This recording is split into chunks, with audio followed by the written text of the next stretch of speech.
Abielutõotuse andsid Kuressaare linnuse vallidel pruut Sara El Sherrak Prantsusmaalt ja peigmees Jan Helin Saksamaalt.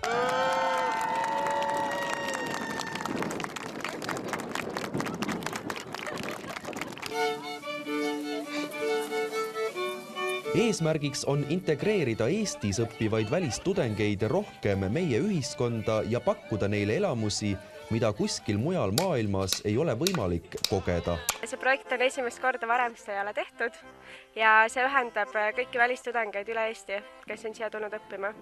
Ja selles projektis osalevad ka külalised välismaalt, kes tegelikult Eestis ei elagi, aga tulid lihtsalt selle ürituse tarbeks siia kohale.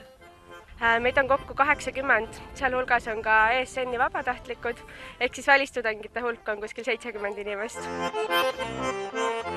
Peale tõotuse andmist sõideti Tehumardile, kus peeti tüüpilist Eesti pulmapidu. Õpetati välistudengitele Eesti rahvuslikke laule ja tantse. Millisena paistis siis Eesti pulm välistudengitele? Nature in Estonia is wonderful. I didn't expect so much green and yellow colors. Springtime is exploding here and everything is so wonderful, colored, silent.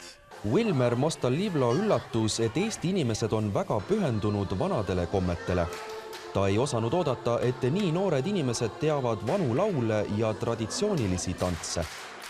Üllatas ka see, et selles Eesti pulmas kandsid noored traditsioonilisi riideid ja käitusid ilmselt nii, nagu nende vanemad või vanavanemad. Itaalias on selline tava kadumas. Lee-Ann Reddy Ühendkuningriikidest rääkis veel, et talle näidati ka Eesti poissmeeste õhtut.